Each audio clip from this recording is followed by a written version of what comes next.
Hi friends, എല്ലാവർക്കും xylem PSCയിലേക്ക് സ്വാഗതം. ഇന്നത്തെ സെഷനിൽ നമ്മൾ നോക്കാൻ പോകുന്നത് വരുന്ന 10th ലെവൽ എക്സാംസിന് യൂസ്ഫുൾ ആവുന്ന രീതിയിലുള്ള കുറച്ച് ക്വസ്റ്റ്യൻസ് തന്നെയാണ്. ഇന്നത്തെ സെഷനിൽ ആദ്യം നമ്മൾ നോക്കാൻ പോകുന്നത് ഇപ്പൊ കഴിഞ്ഞ് രണ്ടാം ഘട്ട പ്രിലിംസ് പരീക്ഷയ്ക്ക് ചോദിച്ചിട്ടുള്ള ഫിസിക്സിലെ ക്വസ്റ്റ്യൻസും അതിന്റെ കണക്റ്റഡ് ഫാക്ട്സും ആണ് നമ്മൾ ആദ്യം നോക്കുന്നത്. അതിനുശേഷം പേസ് സ്ഥിരമായിട്ട് റിപ്പീറ്റ് ചെയ്ത് ചോദിക്കുന്ന കുറെ ക്വസ്റ്റ്യൻസ്, ഇപ്പോഴും ചോദിച്ചുകൊണ്ടേയിരിക്കുന്ന ക്വസ്റ്റ്യൻസും അതിന്റെ കണക്റ്റഡ് ഫാക്ട്സും ഒക്കെയാണ് നമ്മൾ നോക്കാൻ വേണ്ടി പോകുന്നത്. ഓക്കെ, നമുക്ക് സ്റ്റാർട്ട് ചെയ്യാലോ. അപ്പോൾ നമ്മുടെ ഈ ചാനലിൽ തന്നെ ഒരുപാട് സീരീസ് ആയിട്ട് തന്നെ 10th ലെവൽ പ്രിലിംസിന് വേണ്ടിയിട്ടുള്ള ക്വസ്റ്റ്യൻസ് നമ്മൾ ചെയ്തുകൊണ്ടേ ഇരിക്കുകയാണ്. അതിൽ നിന്നൊക്കെ ഒത്തിരി ക്വസ്റ്റ്യൻസ് പരീക്ഷകളിൽ വന്നു കഴിഞ്ഞു. അതേപോലെ നമ്മുടെ മാരത്തോൺ ക്ലാസ്സിൽ നിന്നൊക്കെ ഒരുപാട് ക്വസ്റ്റ്യൻസ് നമ്മുടെ പരീക്ഷയ്ക്ക് ചോദിച്ചിട്ടുണ്ട്. തീർച്ചയായിട്ടും നിങ്ങൾ എല്ലാ ക്ലാസ്സുകളും കണ്ട് പ്രയോജനപ്പെടുത്തുക. ഓക്കെ, നമുക്ക് സ്റ്റാർട്ട് ചെയ്യാം അല്ലേ. അപ്പൊ രണ്ടാമത്തെ ഘട്ടം പ്രിലിംസിന് ചോദിച്ചിട്ടുള്ള ഫിസിക്സിന്റെ ഭാഗത്ത് വന്ന ആദ്യത്തെ ക്വസ്റ്റ്യൻ ആണ് പ്രവേഗമാറ്റത്തിന്റെ നിരക്ക്. പ്രവേഗമാറ്റത്തിന്റെ നിരക്ക് നോക്കിക്കോ. എന്താണ് പ്രവേഗമാറ്റത്തിന്റെ നിരക്ക്? എന്താണത്? അത് ത്വരണമാണ് അല്ലെ, ആക്സിലറേഷൻ ആണ്. പ്രവേഗമാറ്റത്തിന്റെ നിരക്ക് എന്ന് പറഞ്ഞാൽ എന്താണ്? ത്വരണം. ഓക്കെ, ഇപ്പൊ പ്രവേഗം എന്ന് പറഞ്ഞാൽ എല്ലാവർക്കും അറിയാം, വെലോസിറ്റി ആണ് പ്രവേഗം. ഇപ്പൊ ഒരു വസ്തു ആദ്യം ഒരു പ്രവേഗത്തിൽ സഞ്ചരിക്കുന്നു, കുറച്ച് സമയം കഴിയുമ്പോൾ അതിന്റെ പ്രവേഗം മാറി എന്ന് വിചാരിക്കുക. അങ്ങനെ പ്രവേഗം മാറുകയാണെങ്കിൽ ആ പ്രവേഗമാറ്റത്തിന്റെ നിരക്ക് എടുത്തു കഴിഞ്ഞാൽ നമുക്ക് എന്ത് കിട്ടും? ത്വരണം കിട്ടും, അല്ലെങ്കിൽ ആക്സിലറേഷൻ കിട്ടും. ഒരു വസ്തു ആദ്യം മുതൽ അവസാനം വരെ ഒരേ പ്രവേഗത്തിലാണ് സഞ്ചരിച്ചതെങ്കിൽ, ഒരു വസ്തുവിന്റെ ചലനം സമപ്രവേഗത്തിലാണെങ്കിൽ, ഒരേ പ്രവേഗത്തിലാണ് ഒരു വസ്തു സഞ്ചരിച്ചതെങ്കിൽ അവിടെ ത്വരണം ഉണ്ടാകുമോ? ആ ഒരു കേസിൽ ത്വരണം ഉണ്ടാകുമോ? തീർച്ചയായിട്ടും ഉണ്ടാവില്ല. ആ ഒരു കേസിൽ ത്വരണം ഉണ്ടാവില്ല. അപ്പൊ സമപ്രവേഗത്തിൽ സഞ്ചരിക്കുന്ന വസ്തുക്കൾക്ക് എന്തുണ്ടാവില്ല? ത്വരണം ഉണ്ടാവുകയില്ല. പ്രവേഗ മാറ്റം ഉണ്ടെങ്കിൽ മാത്രമാണ് അവിടെ ത്വരണം ഉണ്ടാവുകയുള്ളൂ. ക്ലിയർ അല്ലേ? ശരി, ഇനി നമുക്കിവിടെ ആലോചിക്കാൻ പറ്റുന്ന അല്ലെങ്കിൽ ഇമ്പോർട്ടന്റ് ആയിട്ട് നമുക്ക് ഓർത്തു വെക്കാൻ പറ്റുന്ന കണക്റ്റഡ് ഫാക്ട്സ് എന്ന് പറയുന്നത്, ഈ ത്വരണം എന്ന് പറഞ്ഞാൽ സദിശ അളവാണോ അദിശ അളവാണോ? തീർച്ചയായിട്ടും ത്വരണം എന്ന് പറയുന്നത് ഒരു സദിശ അളവാണ്. ത്വരണം എന്ന് പറയുന്നത് ഒരു സദിശ അളവാണ്. അതായത് നമ്മുടെ ത്വരണത്തിന് ദിശയും ഉണ്ട്, അളവും മാഗ്നിറ്റ്യൂഡും ഉണ്ട്, പരിമാണവും ഉണ്ട്, ദിശയും ഉണ്ട്. നമ്മുടെ ത്വരണത്തിന് ഒരു സദിശ അളവാണ്. പ്രവേഗത്തിന്റെ അതേ ദിശയിലായിരിക്കും ത്വരണം എന്ത് ചെയ്യുന്നത്? അനുഭവപ്പെടുന്നത്. പ്രവേഗത്തിന്റെ അതേ ദിശയിലായിരിക്കും ത്വരണം അനുഭവപ്പെടുന്നത്. ഇനി വേഗത എന്ന് പറയുന്നത് അദിശ അളവാണ്. വേഗത ഒരു അദിശ അളവാണ്. ദൂരം എന്ന് പറഞ്ഞാലും അദിശ അളവാണ്. സ്ഥാനാന്തരം സദിശ അളവാണ്. സ്ഥാനാന്തരം സദിശ അളവാണ്.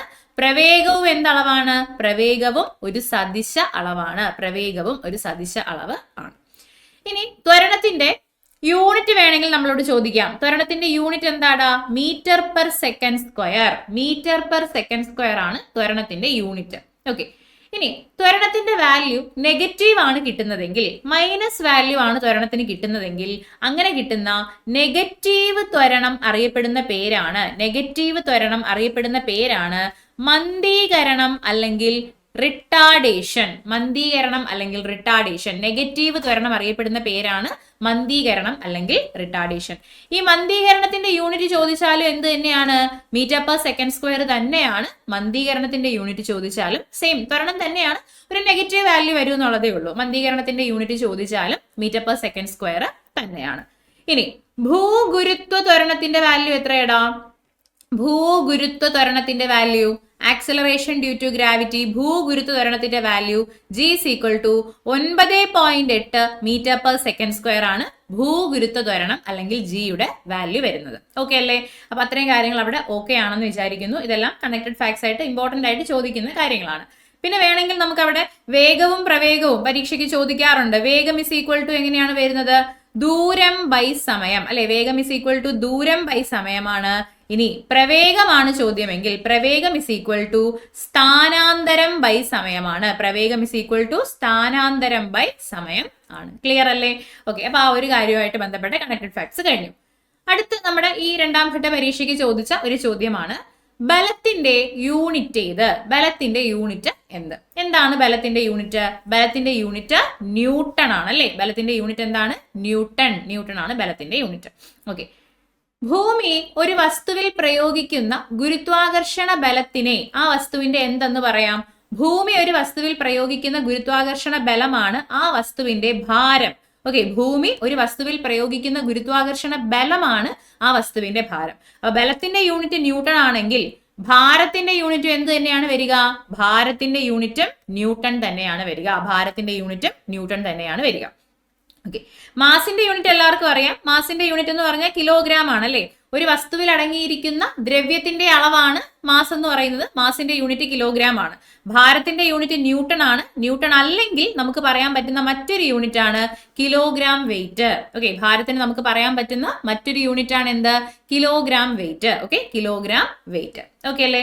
ശരി, ഇനി ബാക്കി നമ്മുടെ ഓപ്ഷനിലുള്ളത് എന്തിന്റെയൊക്കെ യൂണിറ്റ്സ് ആണെന്ന് നമുക്ക് നോക്കാം. പാസ്കൽ എന്തിന്റെ യൂണിറ്റ് ആണ്? പാസ്കൽ മർദ്ദത്തിന്റെ യൂണിറ്റ് ആണ് പാസ്കൽ. പ്രഷർ അല്ലെങ്കിൽ മർദ്ദത്തിന്റെ യൂണിറ്റ് ആണ് പാസ്കൽ. ജൂൾ എന്തിന്റെ യൂണിറ്റ് ആണ്? ജൂള്. ജൂൾ എന്ന് പറയുമ്പോ ജൂൾ എന്ന് ആലോചിക്കാം. ജൂൾ എന്ന് ആലോചിക്കാം. ഊർജം, താപം, പ്രവൃത്തി. ഊർജം, താപം, പ്രവൃത്തി എന്നിവയുടെ യൂണിറ്റ് ആണ് എന്ത്? ജൂള്. ഊർജം, താപം, പ്രവൃത്തി എന്നിവയുടെ യൂണിറ്റ് ആണ് ജൂള്. ഓക്കെ, കലോറി എന്തിന്റെ യൂണിറ്റ് ആണ്?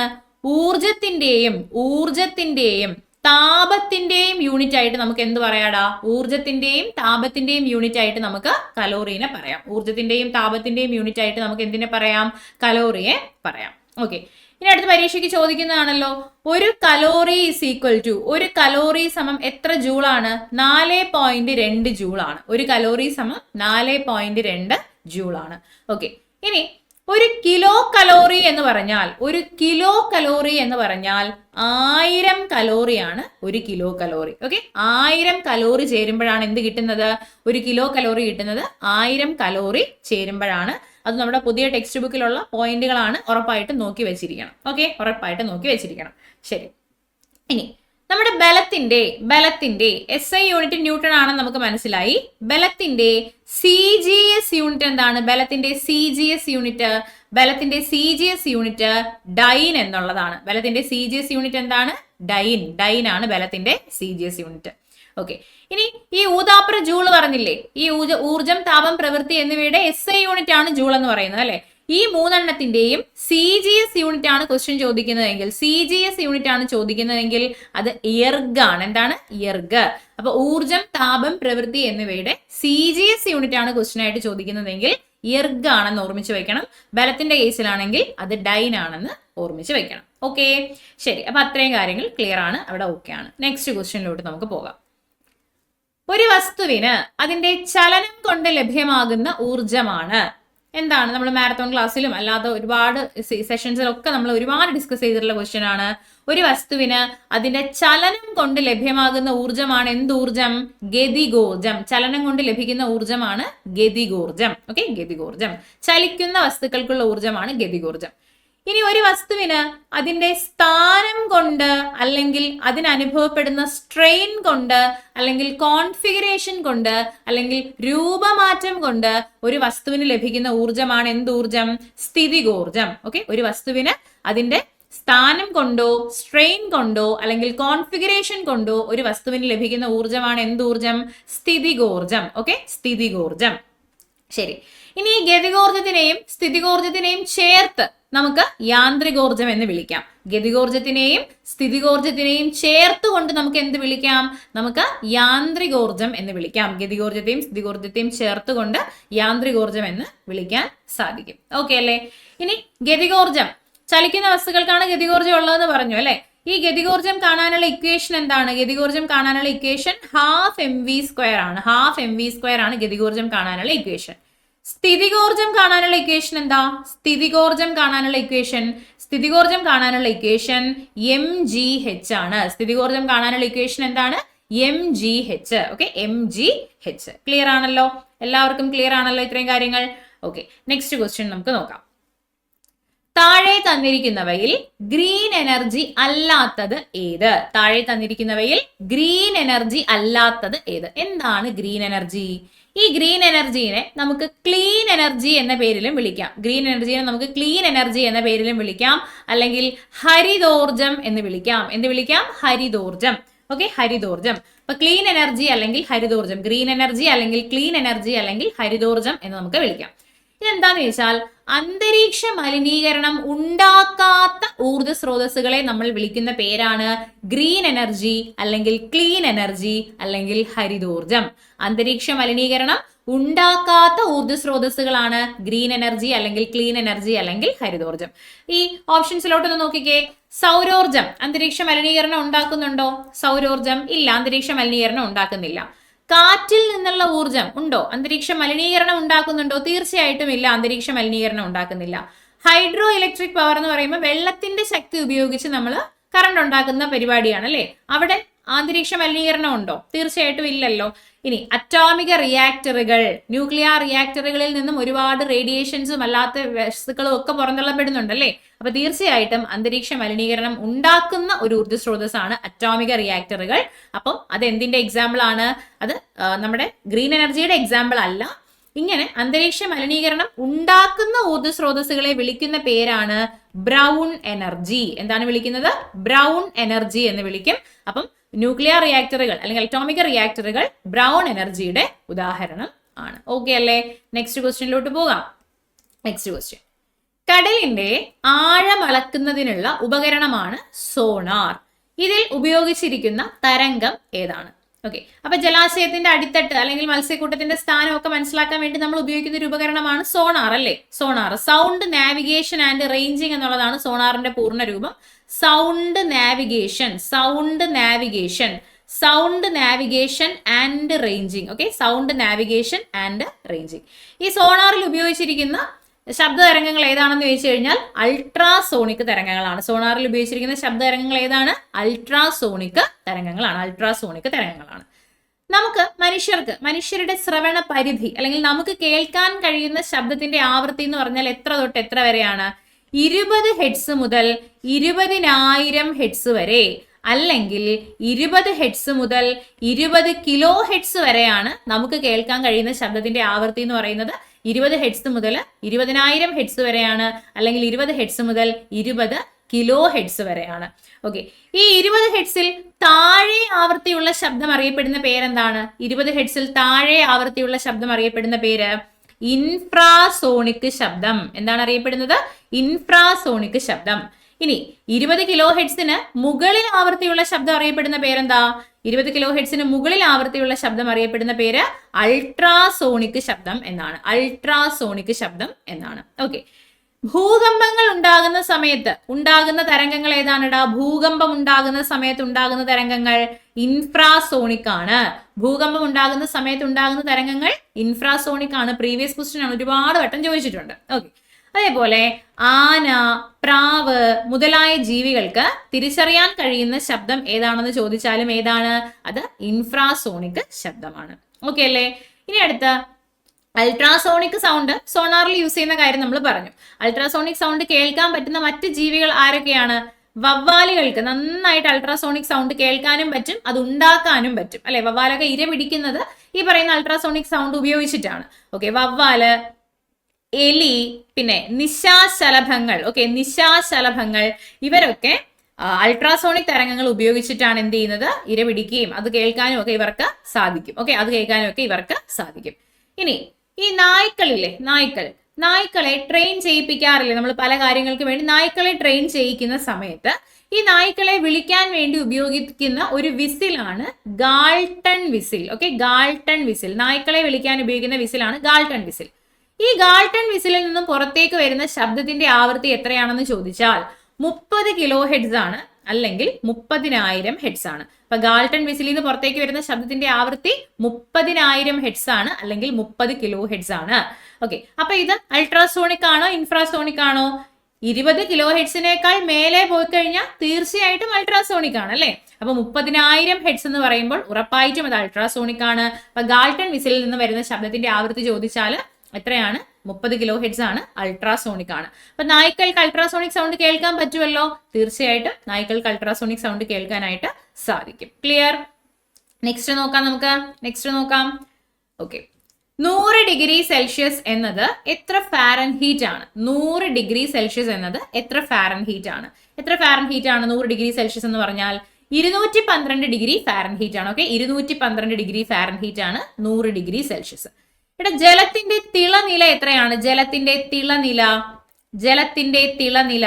100 ഡിഗ്രി സെൽഷ്യസ് അല്ലെ? ജലത്തിന്റെ തിളനില എന്ന് പറയുന്നത് 100 ഡിഗ്രി സെൽഷ്യസ് ആണ്.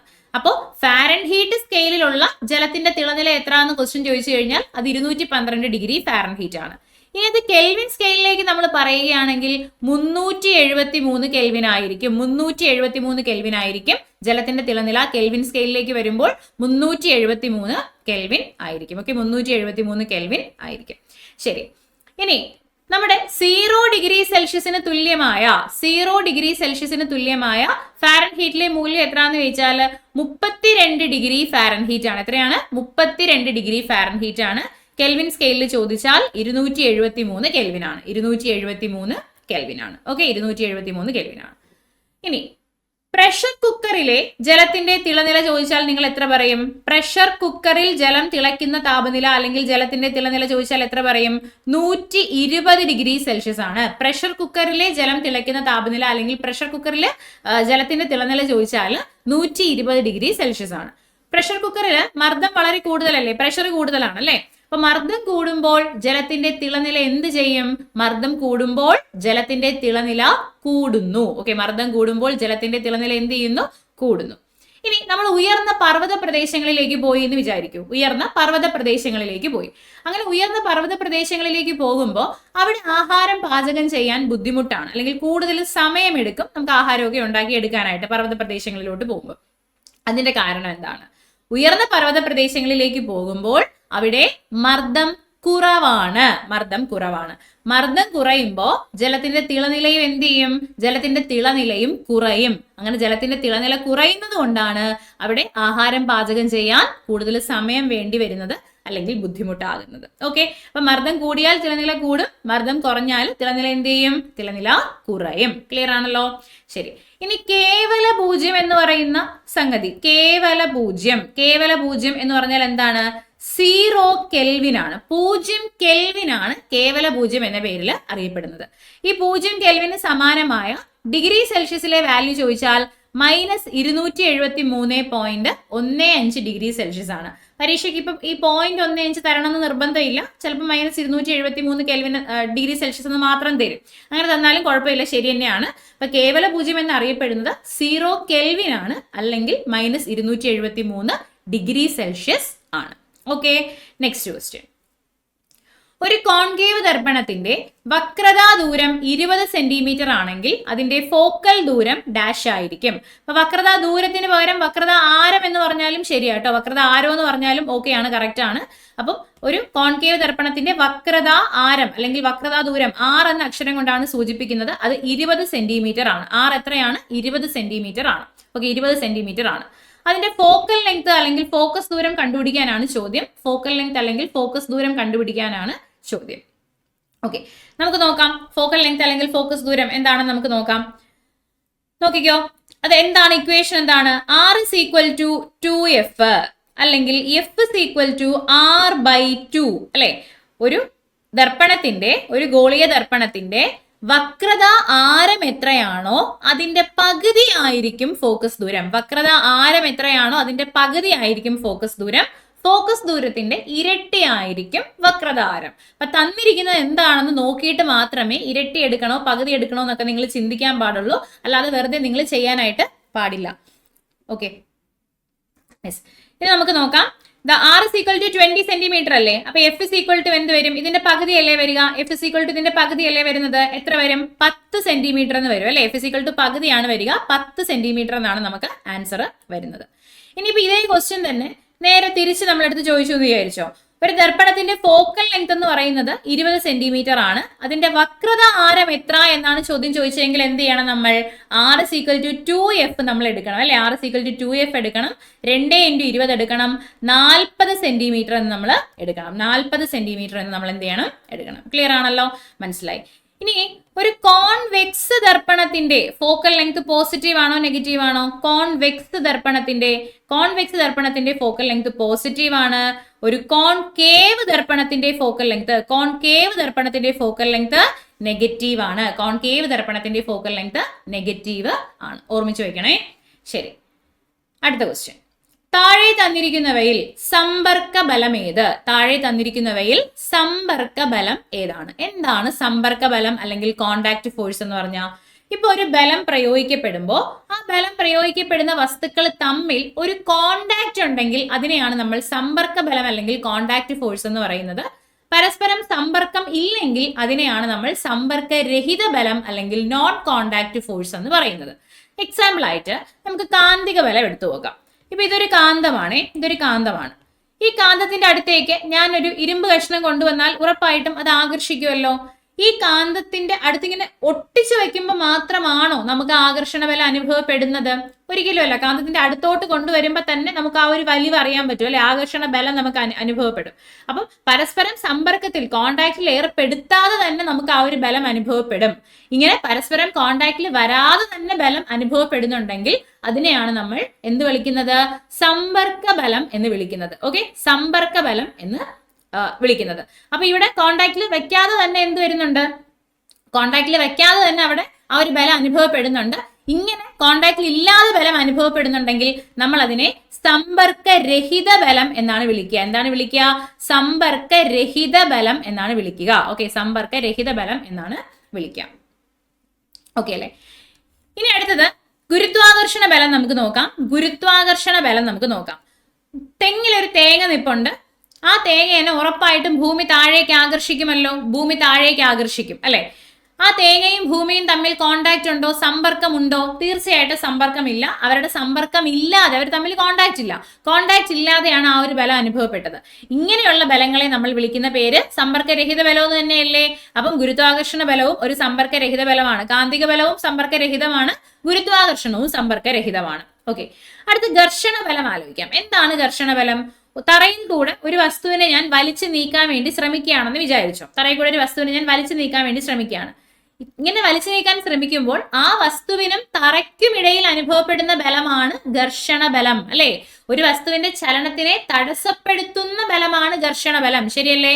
അപ്പം ഒരു വസ്തുവിന്റെ പുറത്തുകൂടി മറ്റൊരു വസ്തു സഞ്ചരിക്കുമ്പോഴല്ലേ ഘർഷണ ബലം അനുഭവപ്പെടുക? അല്ലേടാ? ആണ് അല്ലെ? അപ്പം ഉറപ്പായിട്ടും അവിടെ അവർ തമ്മിൽ കോണ്ടാക്ട് ഉണ്ട്. അപ്പൊ അതുകൊണ്ട് ഇത് ഏത് ബലമായിരിക്കും? അത് സമ്പർക്ക ബലമായിരിക്കും. അപ്പൊ തന്നിരിക്കുന്നതിൽ സമ്പർക്ക ബലത്തിന്റെ ഉദാഹരണം ഏതാണ്? ഘർഷണ ബലം അല്ലെങ്കിൽ ഫ്രിക്ഷണൽ ഫോഴ്സ് ആണ് തന്നിരിക്കുന്നതിൽ സമ്പർക്ക ബലത്തിന്റെ ഉദാഹരണം. അടുത്ത നമുക്ക് സ്ഥിത വൈദ്യുത ബലം നോക്കാം. സ്ഥിത വൈദ്യുത ബലം എന്താണ്? സ്ഥിത വൈദ്യുത ബലം നിങ്ങൾ പണ്ട് പഠിക്കുന്ന സമയത്ത് ചെയ്തിട്ടുണ്ടോ? ഒരു സ്കെയിൽ നമ്മൾ തലയിൽ നന്നായിട്ട് ഇങ്ങനെ ഉരസിയതിനു ശേഷം കുഞ്ഞു പേപ്പർ കഷ്ണത്തിന്റെ പുറത്തോട്ട് ഇങ്ങനെ കാണിച്ചു കഴിഞ്ഞാൽ ആ പേപ്പർ കഷ്ണങ്ങൾ ആ സ്കെയിലിൽ ഒട്ടിപ്പിടിക്കും അല്ലെ, അട്രാക്ട് ചെയ്തിട്ടുണ്ടോ? നിങ്ങൾ ചെയ്തു നോക്കിയിട്ടുണ്ടോ?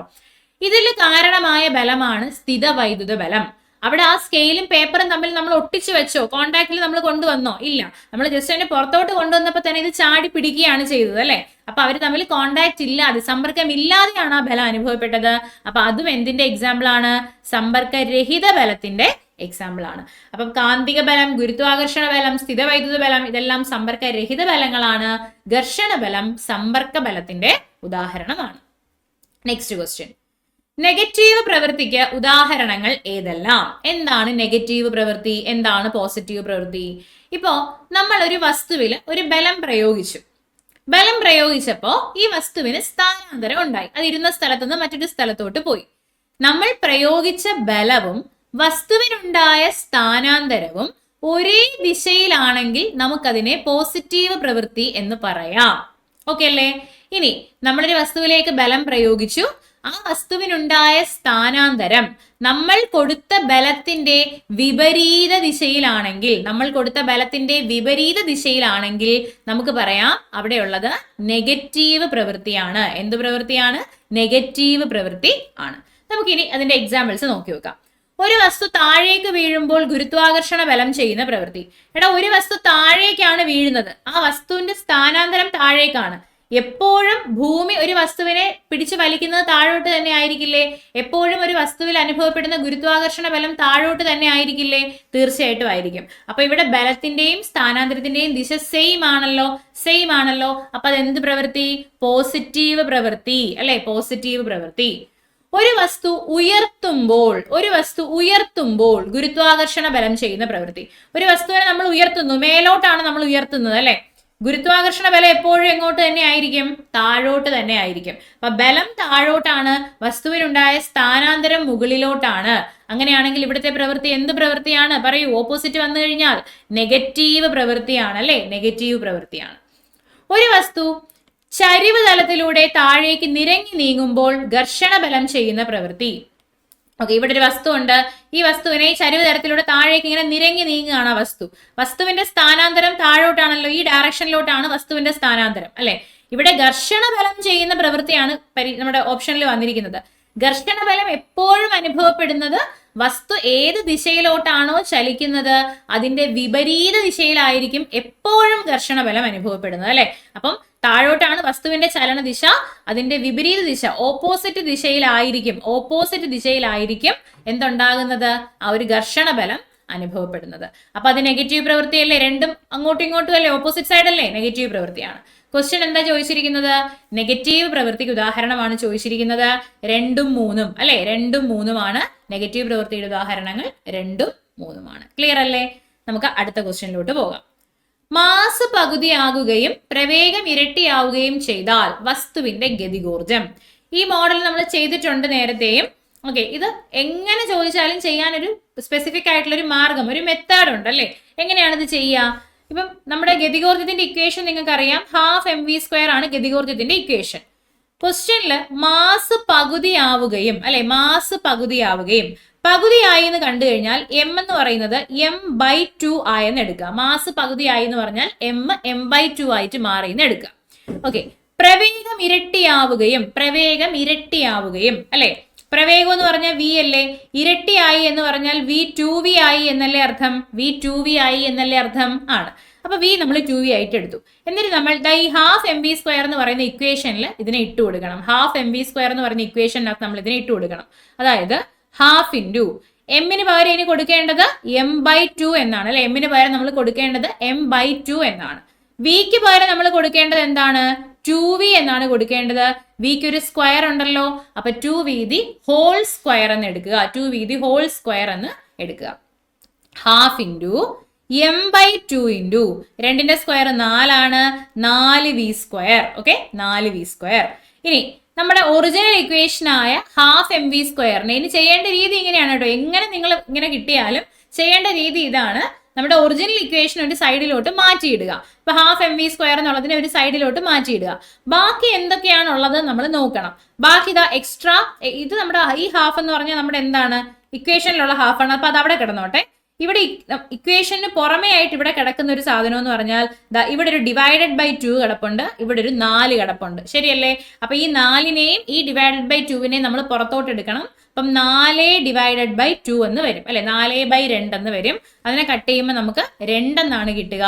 2 ഇൻറ്റു 12mv² എന്ന് കിട്ടും. 2 ഇൻറ്റു 12mv² എന്ന് കിട്ടും അല്ലെ. അതായത് ഒറിജിനൽ ആദ്യം ഉണ്ടായിരുന്നത് 12mv² ആണ്, അതിന്റെ ഇരട്ടി 2 ടൈംസ് അതിന്റെ ഇരട്ടിയായിട്ട് മാറും. ശരിയാണോ?